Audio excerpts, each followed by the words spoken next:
Today we're looking at dividing irrational expressions, 10-3.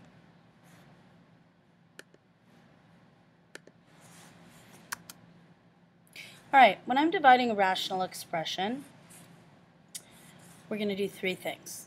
The first thing we're going to do as we divide all fractions is we multiply by the reciprocal.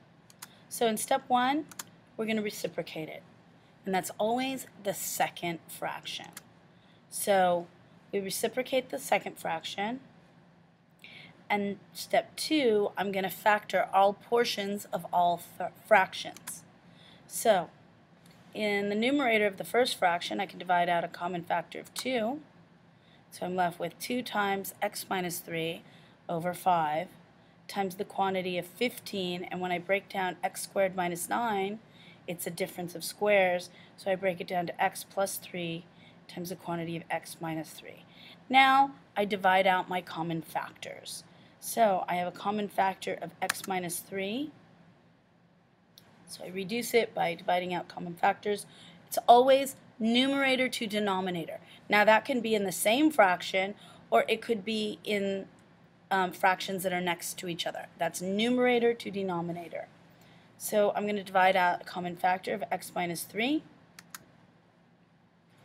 And I have a common factor of 5. I'm left with a 3 in the numerator. And so what I'm left with is 2 times 3 is 6 over x plus 3. Alright, now you try it. Remember, reciprocate, factor, reduce. Pause the recording so you can finish this problem. Alright, now check your work.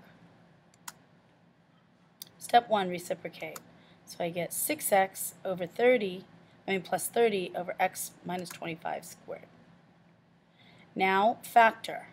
In the numerator of the first fraction, I can divide out a common factor of 4x, and I'm left with x minus 5. The next numerator, I can divide out a 6. I'm left with x plus 5. And the bottom, I'm left with x squared, x plus 5, x minus 5. Now reducing. Cancel my x minus 5 factor, or my x's. Then I can cancel my x minus 5 factor, and I can cancel out a 3 out of the numerator and denominator. I'm left with a 2 in the numerator, and then of course my x plus 5's. So you should be left with an answer of 4 times 2 is 1. 4 times 2 is 8 over 1. Now be careful. The 4 over there has not been canceled out. So make sure you don't forget that. You're left with this and the 2 that you have to multiply together. Okay? You can pause the recording and practice the next one. Now we're going to have some trinomial factoring. It's the same thing. This kind of factoring is a little more difficult because there's the lead coefficient. So I'm going to pause the recording while you take a minute and finish this up.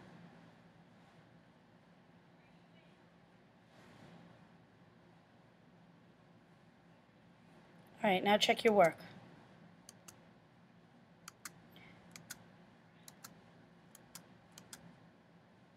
You should end up with 2x over x minus 1. Here's another practice problem. Pause the recording so you can finish it.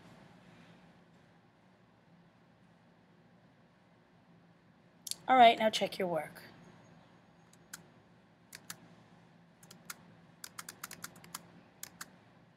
You should end up with 1 over the quantity of x minus 3 times the quantity of x minus 4. Now this one's just a little bit different, but just remember, every number can be turned into a fraction by putting it over 1. So this is really x minus 6 over 1. So don't get worried about that. Now pause the recording. Now check your work. You should end up with x plus 3 over 2 times the quantity of x plus 6. Now this one, the original fraction, is over 1. So when you reciprocate it, it becomes 1 over y squared minus 5. Cancel out the y squared minus 5, and we are left with 4 times over the quantity of y minus 4. I'm going to pass through this. If you want to take the time to do it, you can pause it, check the work. This comes up quite a bit, and I think a lot of the kids got a little bit confused. Because remember, that 6 is the exponent for everything in there. It's not the exponent for y, but it's the exponent for the binomial y plus 1. So that becomes y plus 1 to the 6th power over y to the 6th power. Those are natural groups. And then we reciprocate. We can cancel out y plus 1 to the 4th, and we're left with, we can cancel out the y squared.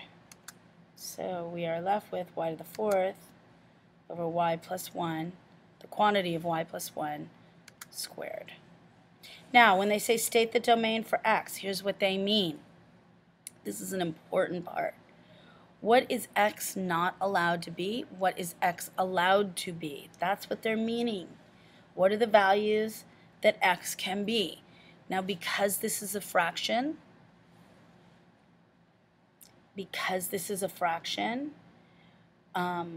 we have to get it into its factored state and then figure out what are the rules for a fraction that x is not allowed to be.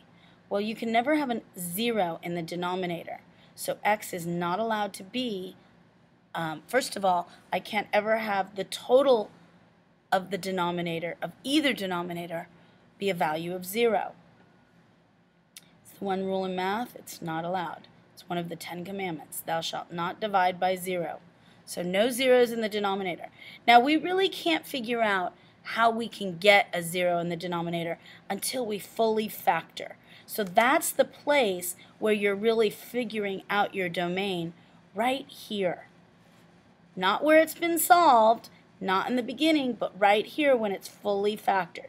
Now I can see in this domain I have an x plus 2 and an x minus 2.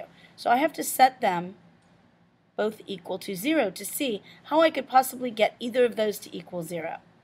I subtract 2, and I'm left with x equals negative 2, and I'm also left with x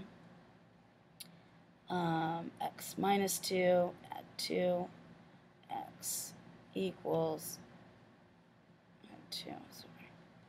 2. So the domain for x is that x, I'm going to switch my colors on you. So the domain for x, we put it like this. We say x is such that x is an element of the reals and x cannot equal 2 and x cannot equal negative 2.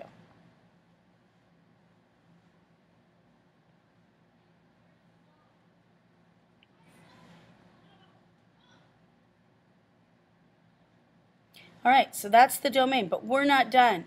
We have found the domain, but now we have to divide it, okay?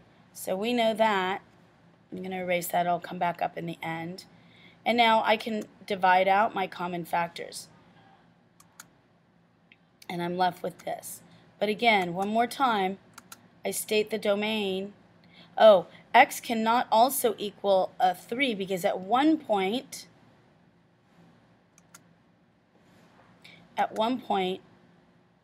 we had an x cubed in the denominator.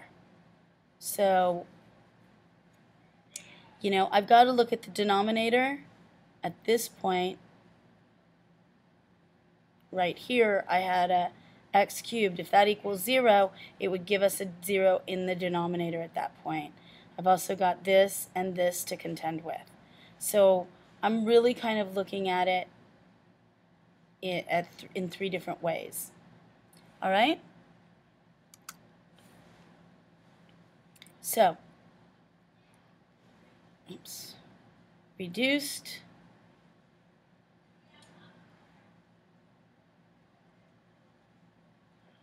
let me go back over that.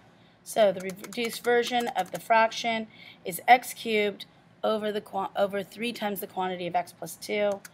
And the domain of x is such that x is an element of the reals where x cannot equal 0, x cannot equal -2, and x cannot equal 2. And that's the end of the lesson.